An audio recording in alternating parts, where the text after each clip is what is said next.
Apply करते हो। तो प्रॉब्लम ये है कि जब तक आपको उन एडिशंस का नहीं पता, उनके बेसिक टर्म्स का नहीं पता, आप करंट अफेयर्स के बारे में सही से नहीं जान सकते। मुख्तलिफ हवाले हैं जो आपके सामने, जैसे मिसाल के तौर पे कुछ टर्म्स आपके सामने आ रहे हैं। टर्म्स में से जैसे मिसाल के तौर पे एक टर्म है, वो आप लोगों ने सुनी होगी। अगर नहीं सुनी हो तो मैं यहाँ पे ऐड कर लेता हूँ जी, ग्लोबल नॉर्थ।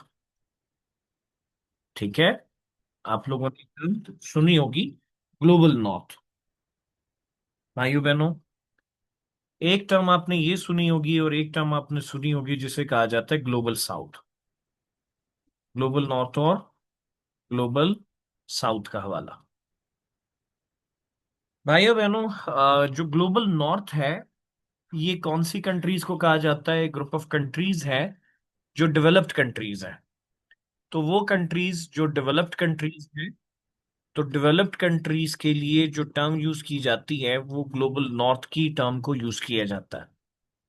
इसी तरह से जाके जो हमारे सामने डेवलपिंग कंट्रीज हैं, तो आजकल आप लोग डेवलपिंग कंट्रीज के लिए टर्म को सुनोगे जिसे कहा जाता है जी, ग्लोबल साउथ।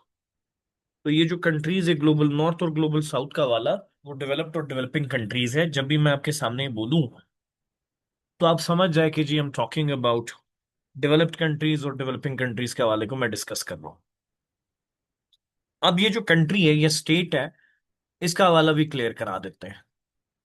भाइयों बहनों, एक जो स्टेट होता है, कोई भी कंट्री होती है, इसके लिए कुछ रिक्वायरमेंट होती हैं। 1933 की बात है, मोंटी वीडियो कन्वेंशन में जाके क्या किया गया, रिक्वायरमेंट ऑफ स्टेट बताए गए कि एक स्टेट के लिए क्या रिक्वायरमेंट्स होती हैं, क्या उसका हवाला है। तो रिक्वायरमेंट्स ऑफ स्टेट में जाके, मोंटी वीडियो कन्वेंशन में जाके कुछ बातें डिस्कस की गई। और वो जो requirement to be called requirements of a state का हवाला जब आया था, तो वो क्या हवाला था?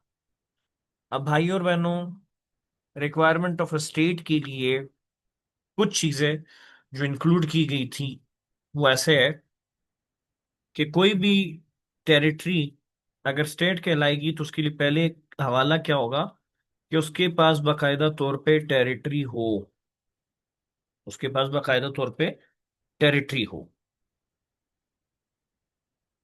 दूसरी चीज, उस टेरिटरी में जाके उन पे गवर्नमेंट हो, पॉपुलेशन हो। बल्कि मैं पहले जरा पॉपुलेशन को ऐड कर देता हूँ, फिर गवर्नमेंट ऐड कर लेता हूँ।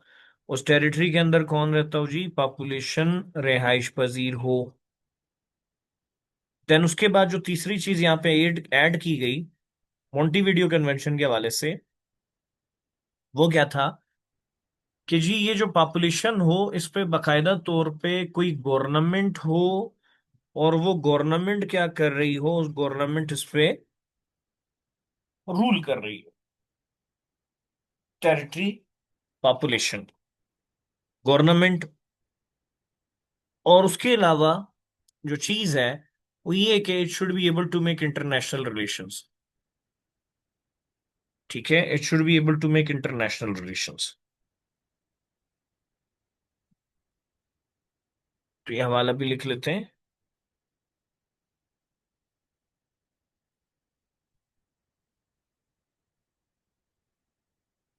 To make international relations, international relations वो बना पाए। अब एक और चीज जो आजकल इंक्लूड की जाती है वो सोवरेनिटी है। जो मैं सोवरेनिटी को यहाँ पे इंक्लूड कर लेता हूँ कि गवर्नमेंट क्या होनी चाहिए, वो सॉवरन होनी चाहिए। यानी वो अपने फैसले करने में, अपने फैसला साजी में किसी के मोहताज ना हो, सेवरन। ये चार रिक्वायरमेंट्स होती हैं किसी भी स्टेट के लिए, कि आप उसको कह सकते हो कि जी it could be a state. A territory cannot be called a territory, it's a state। ये कंट्री एक स्टेट है। भाइयों बहनों, इस चीज को क्लियर कराने के लिए मैं थोड़ा सा आपको लेके जाता हूँ। Like if a country wants to make international relations, या हवाला इसको कैसे लेके जाता है। बट उससे पहले जरा मैं टेरिटरी को क्लियर कर लूं कि ये टेरिटरी किसे कहते हैं। होपफुली क्लियर हो चुका होगा कि मॉन्टीवीडियो कन्वेंशन में चार एज ए स्टेट की रिक्वायरमेंट बताई गई है। अब इसमें जो पहली चीज है जिसको स्टेट की टेरिटरी कहते हैं, मैं स्टेट की टेरिटरी को क्लियर करा देता हूं। व्हाट इज टेरिटरी है? ये टेरिटरी के कहते हैं किसे? भाइयों बहनों, जब आपको किसी स्टेट की टेरिटरी का हवाला बताया जाता है, तो एक स्टेट की टेरिटरी तीन हिस्सों में डिवाइड होती है। एक होती है उसकी जमीन, ठीक है।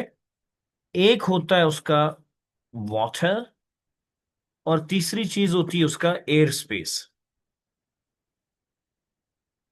ये तीन चीजें काउंट की जाती है स्टेट की टेरिटरी के हवाले से। Let's talk about Pakistan. Pakistan का हवाला लेके जाते हैं कि जब आप प्यारे पाकिस्तान को देखते हो, ये पाकिस्तान की टेरिटरी है। जब आप पाकिस्तान का मैप बनाओगे, तो पाकिस्तान के मैप में आपने फुली तौर पे ये बनाना है। थोड़ा सा गलत हो गया था, हैंडसम सा पाकिस्तान बनाते हैं। ये ले जी भाई, this is the state territory Pakistan की। अब इसमें मैंने कश्मीर भी इंक्लूड किया, उसकी वजह है 5 अगस्त 2020 में जाके पाकिस्तान ने अपना ऑफिशियल मैप ये जारी किया है, तो मैं साथ पे लिख लेता हूँ। 5 अगस्त 2020 के बाद पाकिस्तान का जो ऑफिशियल मैप है वो ये है जो मैं आपको दिखा रहा हूँ। अब भाइयों और बहनों, किसी भी मुल्क, जैसे मिसाल के तौर पे पाकिस्तान हो गया, तो पाकिस्तान समंदर के साथ अटैच मुल्क है। अब पाकिस्तान का यहाँ पे समंदर में भी बाकायदा तौर पे हिस्सा होगा।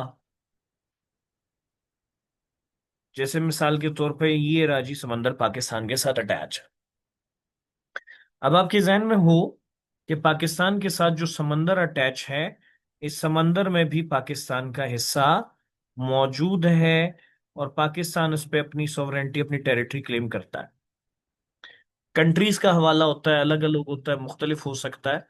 पाकिस्तान का जो स्टेट का हवाला है, तो वो आपको दिखता है कि जी पाकिस्तान को जो वाटर के हवाले से जाके टेरिटरी मिलती है पाकिस्तान को, मेनली जाके मैं आपको लिख लेता हूँ जी, 200 नॉटिकल माइल्स जो होता है, 200 नॉटिकल माइल्स, वो एक स्टेट क्लेम कर सकता है इंटरनेशनल लॉ के मुताबिक। इस पे एक लॉ अप्लाई होता है, उस लॉ को कहा जाता है law of seas. Law of seas समंदरों का एक लॉ है। अब ये भी पाकिस्तान की टेरिटरी हो गई। भाइयों बहनों, इस टेरिटरी की खासियत क्या है जो पाकिस्तान को मिली है, मैं ये क्लियर कराता हूं। पहले जरा तीसरी टेरिटरी भी क्लियर करा दूं, फिर इसको फर्दर एलिब्रेट करूंगा। होपफुली आप सारे बोर नहीं हो रहे होंगे, आपको चीजें समझ आ रही होंगी। भाइयों बहनों, तीसरी चीज जो टेरिटरी के हवाले से कंसीडर की जा रही है, that is your air space. Like for example, ये रहा जी प्यारा पाकिस्तान।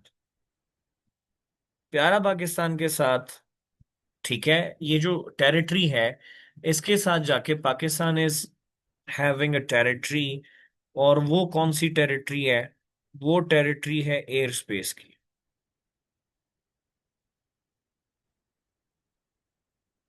एयर स्पेस में भी जाके पाकिस्तान, जो टेरिटरी पाकिस्तान की है, इससे ऊपर जो आपको स्पेस दिख रही है, ठीक है, तो ये जो स्पेस है जिसको मैं ड्रा कर रहा हूं, ये भी पाकिस्तान की है। हम इसको जरा 3D इफेक्ट दे देते हैं, ये लीजिए। अब यहां से किसी भी मुल्क का जहाज गुजर नहीं सकता जब तक पाकिस्तान इसको इजाजत ना दे। तो भाई और बहनों, आपके जहन में हो एक स्टेट की टेरिटरी क्या क्या हो सकती है? वो उसका समंदर हो सकता है, उसके फिजाई हो सकती है टेरिटरी, वगैरह वगैरह। तो ये आपके जहन में हो जी, एयर स्पेस भी इसमें शामिल है। मिसाल के तौर पे पाकिस्तान का बचपन का दोस्त इंडिया, उसकी पाकिस्तान से बहुत ज्यादा लगती है। पाकिस्तान और इंडिया की आपस में टसल हुई, आपको पता है, ऑपरेशन सिंदूर और बुनियान अल मरसूस के बारे में। तो भाई और बहनों, इंडिया जो है वो पाकिस्तान की टेरिटरी से गुजरना चाहता है। पाकिस्तान इंडिया को अलाउ नहीं करता, तो उसको क्या करना पड़ेगा? उसको ये यहां से जाना पड़ेगा।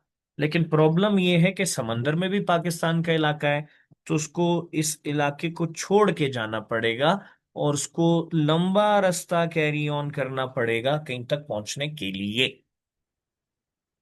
तो भाई और बहनों, स्टेट की टेरिटरी का हवाला हमने इस तरह से डिस्कस किया कि एक स्टेट की टेरिटरी तीन चीजों से मुहित होती है: उसका लैंडस्केप एरिया, उसका वाटर्स में जाके उसकी टेरिटरी होती है, और साथ में जाके हमने एक और बात डिस्कस की कि एयर स्पेस भी होता है। तो ये एयर स्पेस हो गया, वाटर हो गया, और ये लैंड। ठीक है, ये तीन टेरिटरीज स्टेट की कंसीडर होती है। अच्छा, वाटर में फिर और भी डिवीजन है। पुराने दौर में ये जो वाटर का वाला है, इंटरनेशनल लॉ में, ठीक है, जो तरीकाकार यूज होता था वो था law of cannon shot. Law of cannon shot क्या होता था, सिर्फ हवाला क्लियर कर लूं मिसाल के तौर पे। यूनाइटेड स्टेट्स ऑफ अमेरिका है। यूनाइटेड स्टेट्स ऑफ अमेरिका की जो टेरिटरी है वो पानियों में कितनी थी, इसके लिए एक लॉ यूज होता था, इसको कहा जाता था law of cannon shot. Law of cannon shot. अब भाइयों और बहनों, लॉ ऑफ कैनन शॉट क्या था? तोप का गोला फायर किया जाता था। कैनन कहते तोप। तोप का गोला जितनी दूर जाता, उतने तक टेरिटरी स्टेट की हो जाती। अब आपको ये तो पता है, अगर अमेरिका कोई तोप का गोला फायर करेगा, वो तो तोप का गोला होगा, तो बहुत दूर तक जाएगा, और जो छोटे ममालिक है वो बेचारे तो मार खाएंगे। इसीलिए जाके लाओ सी में जाके एक रूल रखा गया कि जी एक स्टेट की टेरिटरी के हवाले से 200 नॉटिकल माइल्स को प्रेफर करना चाहिए। फिर इसमें तीन हिस्से हैं, पोर्शंस हैं। चूंकि we are not studying international, हम इंटरनेशनल लॉ नहीं पढ़ रहे। जो कॉन्टिजियस जोन किसे कहते हैं, स्टेट की टेरिटोरियल वाटर कौन सा होता है, मैं उसको अवॉइड कर रहा हूँ। हाँ, सिर्फ ये बता रहा हूँ कि जो 200 नॉटिकल माइल को मैंने मेंशन किया है, इसमें जहन में रखे, इसमें डिवीजन कुछ इस तरह से है कि बाकायदा तौर पे ये जो समंदर के अंदर जो जमीन होगी, समंदर के अंदर तय जो होगी, इस तय के अंदर अगर पाकिस्तान के पानियों में समंदर की तह में जाके जो जमीन है, इसमें से निकलता है कुछ ऑयल वगैरह। फॉर एग्जाम्पल, ये हमारी टेरिटरी है, इसमें से निकला जी ऑयल, इसमें से निकला पेट्रोल। पेट्रोल तो खैर ऑयल हो गया, इसमें से निकला गैस। ठीक है, सुई सदरन गैस व्हाटसोएवर लाइक निकला, या यहाँ से कोई भी मिनरल्स वगैरह निकले, तो वो इसी स्टेट के होंगे, और उस स्टेट जिसकी टेरिटरी में होगा। तो पाकिस्तान की टेरिटरी में अगर ऑयल निकलता है, वो पाकिस्तान का होगा, और पाकिस्तान इस बात को सेलिब्रेट करेगा। भाइयों बहनों, आपकी इंफॉर्मेशन के लिए अर्ज करता चलूं कि पाकिस्तान की टेरिटरीज में जाके ऑयल निकला है, और पाकिस्तान अगर इस ऑयल को एब्स्ट्रैक्ट करता है, जिसके लिए अमेरिका के साथ मुआहदा हो चुका है, so Pakistan will become fourth largest producer of oil. Fourth largest producer of oil. दुनिया का चौथा बड़ा प्रोड्यूसर ऑफ ऑयल बनने जा रहा है पाकिस्तान। एक तो टेरिटरी हो गई जी ये वाली, जो कि समंदर के साथ अटैच। ठीक है, तो मैं ये समंदर वाली टेरिटरी का वाला, ये जो आपके सामने मेंशन है, ये एक हो गया वाला। दूसरी बात भाई और बहनों, आप लोगों ने ध्यान में रखनी है कि स्टेट की टेरिटरी में जाके जब आप वाटर की बात करते हो, तो वाटर दो हिस्सों में हम डिवाइड करते हैं। मैं पाकिस्तान और इंडिया की जो ये वाला मैप है, इसको हटा देता हूं ताकि मेरे पास थोड़ी सी जगह बन जाए और मैं अच्छे से डिस्कशन कर पाऊँ। भाइयों बहनों, एक तो सी के साथ अटैचमेंट है, ये तो उन लोगों के लिए जो कि सी के साथ अटैच है। पॉसिबिलिटी होती कुछ कंट्री सी के साथ अटैच ना हो, जैसे मिसाल के तौर पे अफगानिस्तान।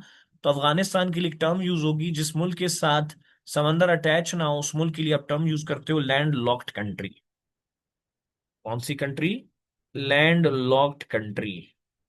लैंड लॉक्ड कंट्री उस कंट्री को कहते हैं जिस कंट्री के साथ समंदर अटैच ना हो, चारों तरफ से जाके वो जमीन में घिरा हो।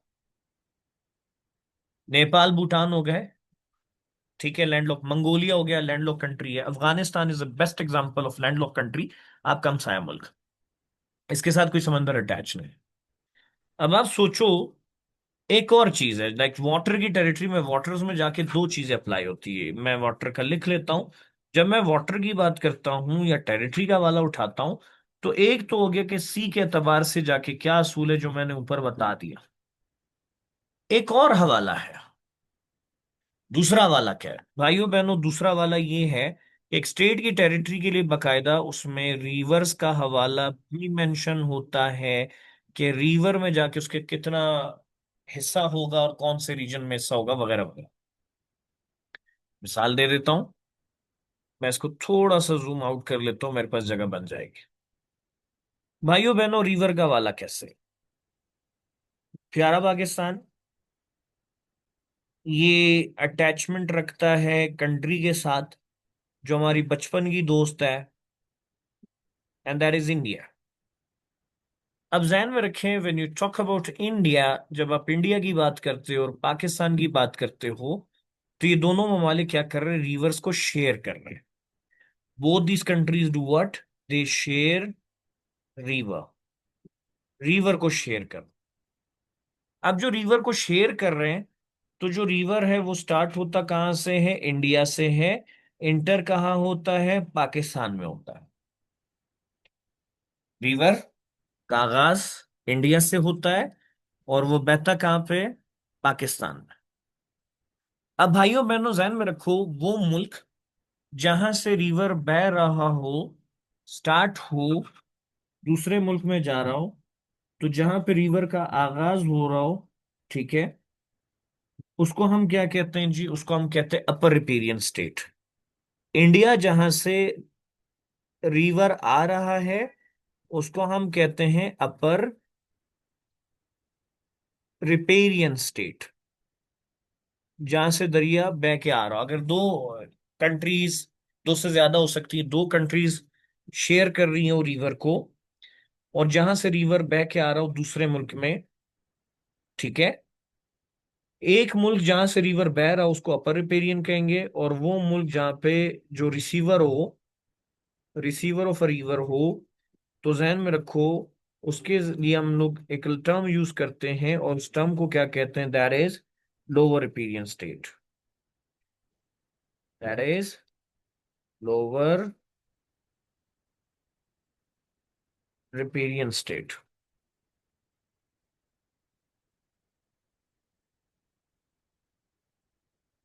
ये बात आपके जहन में हो।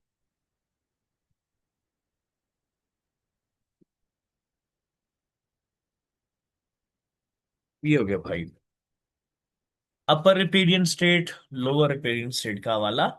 यहाँ पे वाटर्स की टेरिटरी को प्रेजेंट कर रहा है। ये बात आपको पता होगी कि पाकिस्तान और इंडिया के दरमियान जो ये दोनों एक दूसरे के साथ रिवर्स शेयर कर रहे हैं, हम दोनों के दरमियान एक ट्रिटी थी जिसको कहा जाता था इंडस वाटर्स ट्रिटी।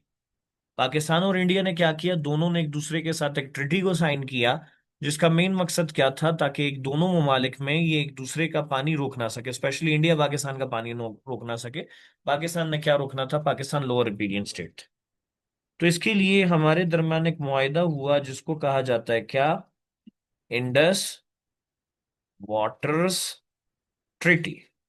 1960 में जाके हुआ था। और रिसेंटली आपने सुना होगा, इंडिया को बहुत फख्र से कह रहा था कि हमने इंडस वाटर ट्रिटी खत्म कर दी है, अब पाकिस्तान पानी के लिए तरसेगा।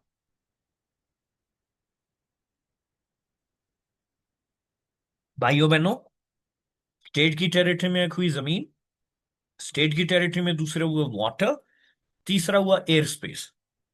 होपफुली स्टेट की टेरिटरी क्लियर हो चुकी होगी। क्या आपको स्टेट की टेरिटरी क्लियर है?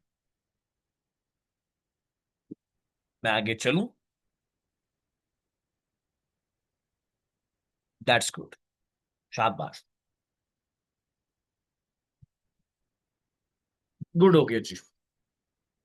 अब भाइयों और बहनों, एक और हवाला। आया ऐसे हो सकता है कि किसी मुल्क के अंदर किसी और स्टेट की टेरिटरी हो? ये तो नहीं हो सकता ना। किसी मुल्क के अंदर किसी दूसरे स्टेट की टेरिटरी तो नहीं होगी। ये पाकिस्तान जिसको मैं कलर कर रहा हूं, पाकिस्तान के अंदर किसी और मुल्क की टेरिटरी तो नहीं होगी, है ना? तो पाकिस्तान के अंदर किसी और मुल्क की टेरिटरी नहीं होगी, ऐसा ही है? या हो सकती है? नहीं होगी, दैट्स गुड। लेकिन भाई और बहनों, एक्चुअली में हर मुल्क में दूसरे मुल्क की टेरिटरी होती है, हो सकती है। दूसरे मुल्क की टेरिटरी की टेरिटरी में हो सकती है। कैसे हो सकती है? अब जरा इसको क्लियर करते हैं। ये जो मैंने जमीनी हवाला क्लियर कराया आप लोगों को, अगर आप चेकआउट करें ये वाला, तो हम जरा जाते हैं चेकआउट करते हैं कि हमारे मुल्क में किस स्टेट की टेरिटरी है। भाइयों बहनों, कोई भी मुल्क आजाद होगा तो उसको इंटरनेशनल रिलेशंस बनाने पड़ेंगे। जैसे मैंने ऊपर बताया था कि कोई भी स्टेट को अगर आप गर्दानते हो तो चार ऐसी रिक्वायरमेंट्स हैं। वैसे मेनली पांच बन जाती है अगर मैं सॉवरेनिटी को भी काउंट करूं। दैट इसमें आपके सामने एक पॉइंट है, it should be able to make international relations. एक मुल्क दूसरे मुल्क के साथ इंटरनेशनल रिलेशंस बना पाए। अब ये क्या वाला है कि इंटरनेशनल रिलेशंस बनाने का क्या वाला है। देखो भाई और बहनों, जब प्यारा पाकिस्तान आजाद हुआ था तो प्यारा पाकिस्तान को उस वक्त चाहिए था रिकग्निशन। इंटरनेशनल रिलेशंस बनाने के लिए जो पहली चीज रिक्वायर्ड होती है वो क्या होती है? वो रिक्वायर्ड होती है दैट यू शुड रिकग्निशन, आपके पास रिकग्निशन होनी चाहिए। ठीक है, आपकी क्या होनी चाहिए? रिकग्निशन होनी चाहिए। अब मैं ये वाला यहाँ पे मेंशन कर लेता हूं कि हमें रिकग्निशन चाहिए थी जब पाकिस्तान आजाद हुआ। अब पाकिस्तान को वाहिद मुल्क जिसने उस वक्त रिकग्नाइज नहीं किया था दैट वाज अफगानिस्तान। अफगानिस्तान ने हमें रिकग्नाइज नहीं किया था, बाकी सारे मुल्कों ने हमें रिकग्नाइज कर लिया था। अब भाइयों बहनों, आपके जहन में हो कि रिकग्निशन के दो काइंड्स होते हैं। रिकग्निशन क्यों लाजमी है?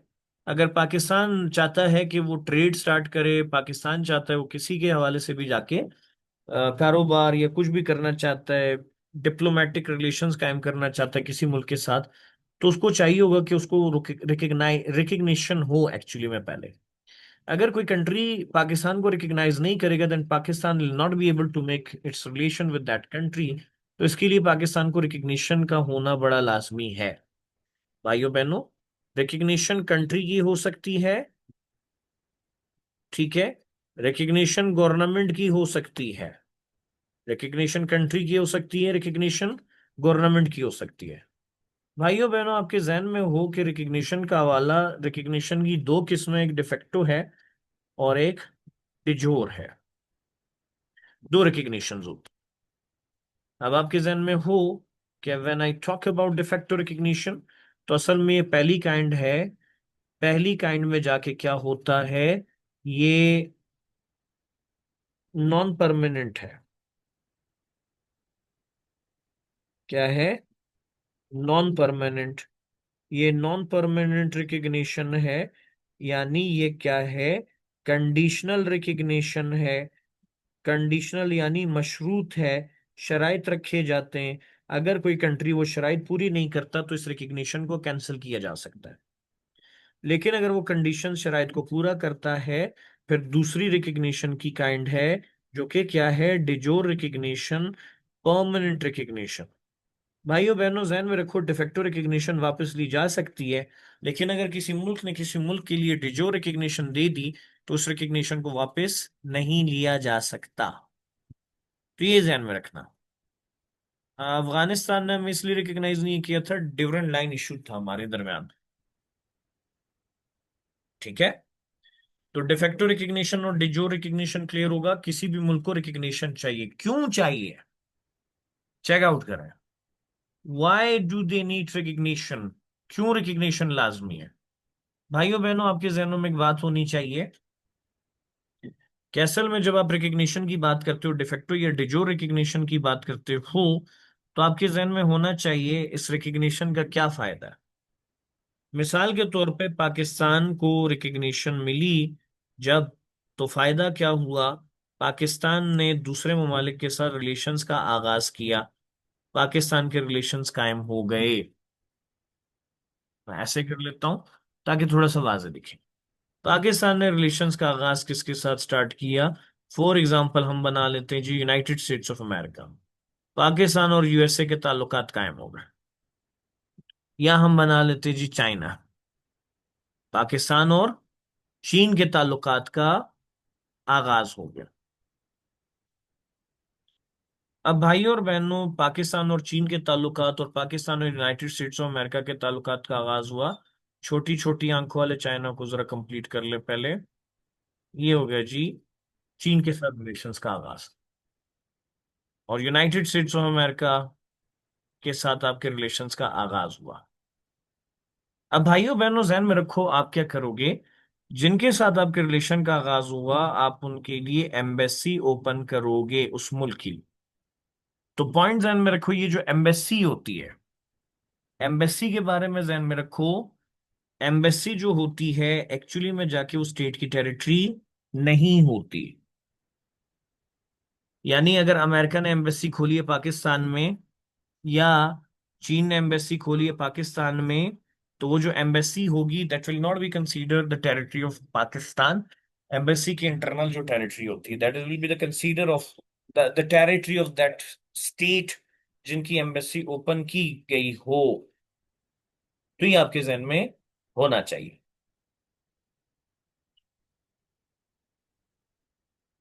Is this clear? अगर एक स्टेट डिजो रिकग्निशन दे दे, उसके बाद जाके उसके ताल्लुकात हमवार हो जाते हैं और वो एम्बेसी ओपन कर लेता है।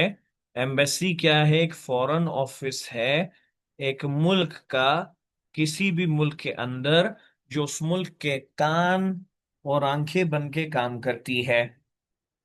अब पाकिस्तान के उनके साथ रिलेशंस का आगाज होगा, वो डिप्लोमेटिक रिलेशंस हो, ट्रेड हो, वगैरह वगैरह, वो इसके थ्रू होगा। और ये जो एम्बेसी की टेरिटरी होगी that will not B consider of Pakistan, ये जिस स्टेट का होगा उसी का कंसीडर होगा। हाँ, ये भी क्लियर करा देता हूँ बच्चे, इफरा बेटा ये भी क्लियर करा दो। भाइयों बहनों, इफरा बहन ने एक सवाल पूछा है। सवाल है कि और एम्बेसी कैपिटल सिटी में, क्लियर सवाल तो नहीं उन्होंने बताया वैसे, बिल्कुल ठीक बताया। ऐसे भाइयों और बहनों, दो चीजें होती हैं, एक होती एम्बेसी और एक होती कॉन्सुलेट। होपफुली आप लोगों ने वर्ड सुने होंगे। एक वर्ड है एम्बेसी और दूसरा वर्ड क्या है? That is consulate. तो भाइयों और बहनों, एम्बेसी और कॉन्सुलेट में क्या फर्क है? What is difference between embassy and consulate?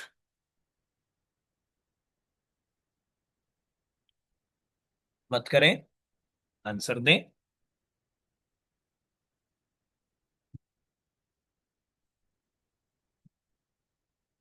Good हो गया बच्चे।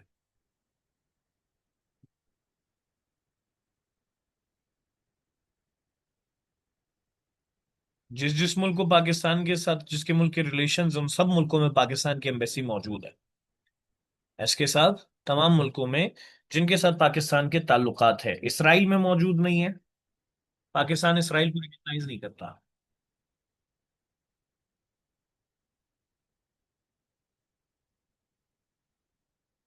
अब जरा देखें, एम्बेसी कैपिटल सिटी में होती है और कॉन्सुलेट जो होता है ये सब ब्रांच ऑफ एम्बेसी है। सब ब्रांच ऑफ एम्बेसी। आप ऐसे कर लें, सब ब्रांच है, ये किसी भी शहर में हो सकती है। यूजुअली ये कैपिटल ऑफ प्रोविंसेस वगैरह में होती है, जो जिसके साथ बॉर्डर करीब हो या जहां पे ज्यादा लोगों का रुझान हो, उस रीजन में जाके उसको बनाया जाता है। जबकि एम्बेसी जो होती है ये कैपिटल ऑफ द कंट्री में होता है। एम्बेसी कहाँ पे होता है? ये कैपिटल ऑफ अ कंट्री में रहता है। तो भाइयों बहनों, ये बात भी आपके जहन में हो कि एम्बेसी और कॉन्सुलेट में क्या फर्क है। होपफुली आपको मेरे इस लेक्चर में ये जो बातें थी, बेसिक टर्म्स के हवाले से कि ग्लोबल नॉर्थ किसे कहते हैं, ग्लोबल साउथ किसे कहते हैं, मॉन्टीवीडियो कन्वेंशन ने जाके स्टेट की टेरिटरी का हवाला क्या मेंशन किया है, मॉन्टीवीडियो कन्वेंशन में जाके स्टेट की टेरिटरी के लिए क्या लाज रखे गए हैं, वो क्लियर हो चुका होगा कि जमीनी एतबार उसके पास जमीन होनी चाहिए, ठीक है, उसके पास गवर्नमेंट पॉपुलेशन होनी चाहिए, गवर्नमेंट होनी चाहिए, it should be able to make international relations. फिर मैंने टेरिटरी को उठाया, उसको क्लियर कराया कि जमीन, पानी और एयर स्पेस में जाके उसकी टेरिटरी होनी चाहिए। फिर मैंने कहा if it want to make international relations तो उनको चाहिए रिकग्निशन। रिकग्निशन में दो किस्में होती है, de facto recognition and डिजोर recognition. De facto recognition non permanent recognition है, कंडीशनल है। जबकि डिजोर रिकग्निशन परमानेंट होती है। अगर परमानेंट रिकग्निशन दे दी जाए तो उसको वापस नहीं लिया जा सकता। तो होपफुली ये बातें क्लियर हो चुकी होंगी। देन मैंने कहा था कि किसी स्टेट के अंदर किसी और की टेरिटरी हो सकती है कि नहीं। आप लोगों ने कहा नहीं हो सकती। तो हमने चेकआउट किया, जिस मुल्क को रिकग्निशन मिल जाती है, जिस मुल्क की जानिब से जब वो एम्बेसी खोलता है, तो एम्बेसी के अंदर की बिल्डिंग की जो टेरिटरी है, that is not considered the territory of host state actually. उसको होस्ट स्टेट की टेरिटरी पे कंसीडर नहीं किया जाता। ये हो गया जी दूसरा वाला। देन मैंने कहा एम्बेसी और कॉन्सुलेट में क्या फर्क है। तो एम्बेसी मेन ऑफिस है जो कैपिटल सिटी में पाया जाता है, कैपिटल ऑफ अ कंट्री में पाया जाता है। जबकि कॉन्सुलेट जो है वो सब ब्रांच होती है, उसको किसी शहर में जहां जहां करीब हो, या मिसाल के तौर पे जहां से लोगों का फ्लो ज्यादा हो, उस रीजन में ओपन किया जाता है, ताकि डॉक्यूमेंटेशन वगैरह करने में लोगों को आसानी हो सफरी बुनियादों पर। भाइयों बहनों, ये बात क्लियर हो चुकी होगी। आया, ये बात क्लियर है। अपर रिपेरियन स्टेट किसे कहते हैं, लोअर रिपेरियन स्टेट किसे कहते हैं, स्टेट की टेरिटोरियल वाटर किसे कहा जाता है। ठीक है, गुड हो गया जी, शाबाश। मुझे तुम लोगों पे फख्र है। गुड। आप चेक करें कि जब आप स्टेट की टेरिटरी का हवाला उठाते हो, ये सारी चीजें लेके जाते हो, तो बेसिकली जाके आपके कुछ टॉपिक्स इससे क्लियर होते हैं। कौन से टॉपिक्स क्लियर होते हैं वो भी चेक करते हैं। भाइयों बहनों, चाइना जो है इस वक्त टेरिटोरियल डिस्प्यूट में है, specially when it comes to South China Sea. तो चाइना को एज पर ला जाके यहाँ पे साउथ चाइना सी में जाके इसको कुछ हिस्सा दिया गया। मैं चाइना को क्लियर कराने के लिए थोड़ा सा आप लोगों को एक और पॉइंट पे लेके जाऊंगा। ठीक है, मैं आ जाता हूँ कहाँ, मैं आ जाता हूँ जी यहाँ। ये जो मैंने टेरिटरी वगैरह क्लियर कराई है, क्यों क्यों क्लियर कराई है, अब जरा इसको समझे।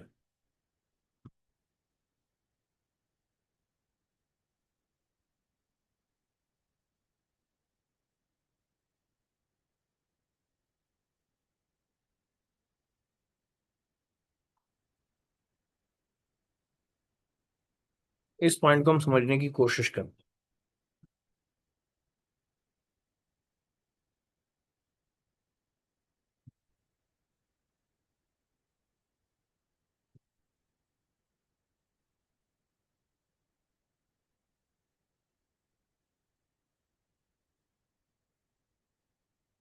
भाइयों बहनों, चाइना साहब, जब आप चाइना को देखते हो तो चाइना साहब लाइक करता है इस रीजन पे।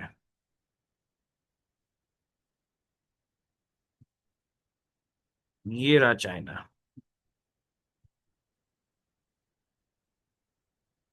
अब भाइयों बहनों, चाइना तीन साइड से लैंडलॉक्ड है। एक साइड से जाके उसके साथ समंदर अटैच है, जो रीजन आपको दिख रहा है, इस साइड और इस साइड। यहाँ पे जाके चाइना के साथ एक समंदर अटैच है जिसको कहा जाता है साउथ चाइना सी।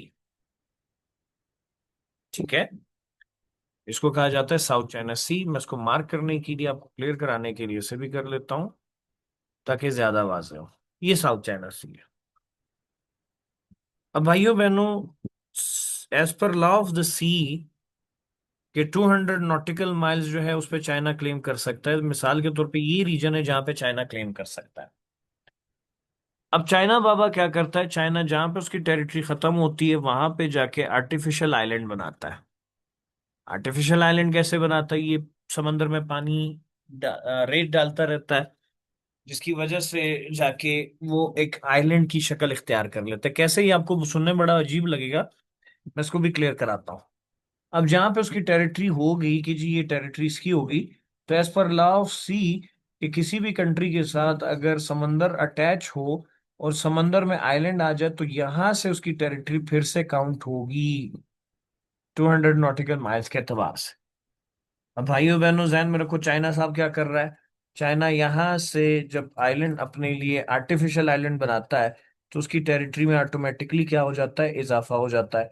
तो करते कराते वो साउथ चाइना सी की टेरिटरी में 80 70 80% साउथ चाइना सी की टेरिटरी को क्लेम कर रहा। 70 80% साउथ चाइना सी की टेरिटरी को क्लेम किया जाता है, किसकी जानिब से? चाइना की जानिब से। जिसकी वजह से एक मसला उठा है जिसको कहा जाता है साउथ चाइना सी डिस्प्यूट, जो आपके चैप्टर नंबर 1 में है, जिसको मैं डिस्कस करूंगा। ठीक है भाइयों बहनों, दो ममालिक आपस में दोस्त हो सकते हैं, दो ममालिक आपस में दुश्मन हो सकते हैं। ठीक है, तो दो ममालिक आपस में दोस्त हो सकते हैं, दो ममालिक आपस में दुश्मन हो सकते हैं। अगर दो ममालिक आपस में लड़ रहे हैं, ठीक है, तो जहन में रखना, अगर दो ममालिक आपस में लड़ रहे हैं तो उसके लिए टर्म यूज होती है जिसको कहा जाता है बेलिजरेंट्स। एक और टर्म भी क्लियर करा देता हूं। मुझे लग रहा है तुम लोग अब थोड़ा थोड़ा सा क्लास को एंजॉय करने लगे हो, तो जब क्लास को एंजॉय करने लगे हो तो मैं फिर क्लियर करा देता हूँ। बेलिजरेंट्स किसे कहते हैं भाइयों बहनों? बेलिजरेंट हरीफ ममालिक को कहते हैं। वो ममालिक जो आपस में टसल में हो, लड़ रहे हो, ठीक है, तो उनके लिए एक टर्म यूज की जाती है, क्या वो है? हरीफ ममालिक। जो ममालिक एक दूसरे के साथ दुश्मन हो, जंग की सूरत में हो, उनके लिए बेलिजरेंट्स का लफ्ज यूज किया जाता है। अब ध्यान में रखें, जिनकी आर्म कन्फ्लिक्ट चल रही हो, countries which are involve in arm conflicts.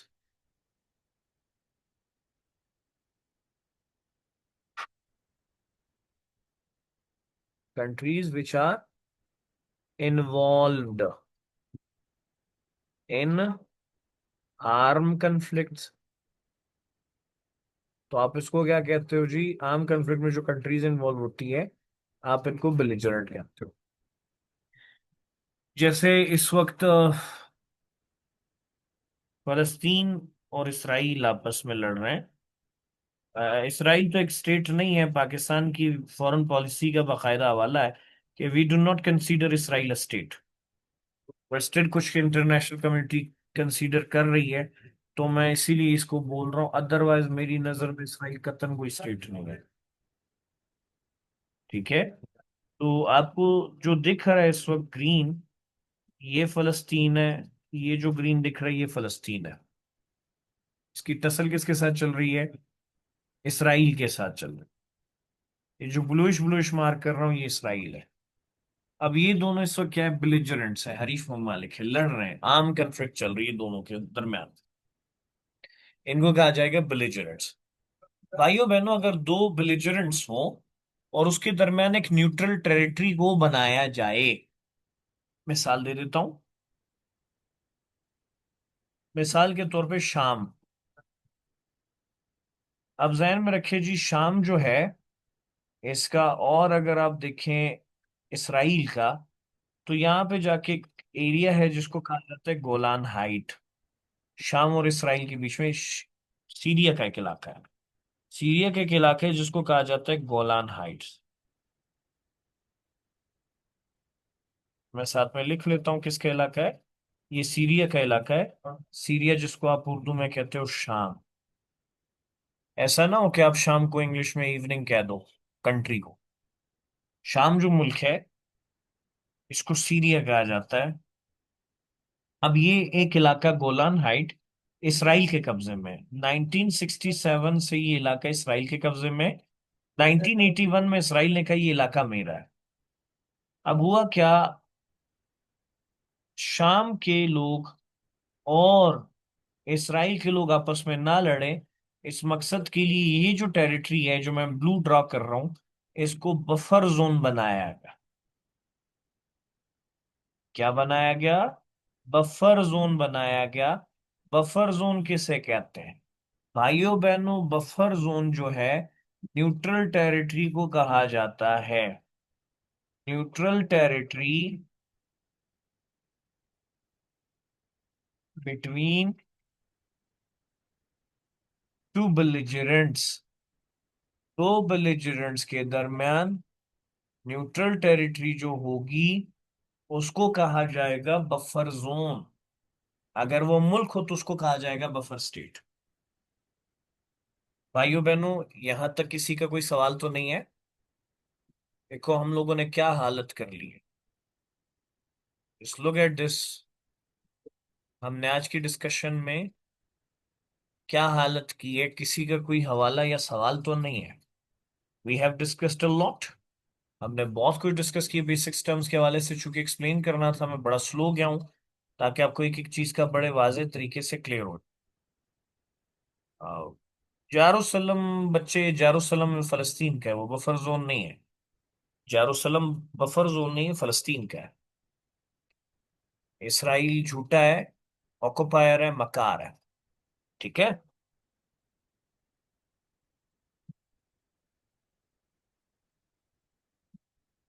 It means SK साहब आपको समझ आ गया। If you are saying that it was nice explanation, it means के समझ आया। करंट अफेयर्स के लिए बेसिक करवाना इसलिए लाजमी, अदरवाइज आपको समझ नहीं आनी कि मैं कहना क्या चाहता हूँ और किस तरह से कहना चाह रहा हूँ। So that reason it is must कि आपकी बेसिक क्लियर हो। भाइयों बहनों, ये बेसिक कुछ हवाले थे। ये आपके सामने आज का लेक्चर था जिसमें मैंने बेसिक्स को क्लियर कराया ताकि आप लोगों को कोई मसला ना हो। बेसिक टर्म्स को क्लियर कराने के लिए मुझे मुख्तलिफ चीज़ों से हवाला उठाना पड़ा, मुख्तलिफ बेसिक टर्म्स का हवाला उठाना पड़ा ताकि आपको बेसिक्स क्लियर हो। और उसके बाद जब आप करंट अफेयर्स की तरफ जाए तो आपको इतना ज़्यादा इशू ना हो। होपफुली आपको क्लियर हो चुका होगा। अगर ये क्लियर हो तो आपके आज के लिए इतना ही। मिलते हैं इंशाल्लाह कल ब्रेक के बाद। किसी का कोई सवाल हो तो पूछ लें, सवाल ना हो तो मैं इसको ओवर कर रहा हूँ।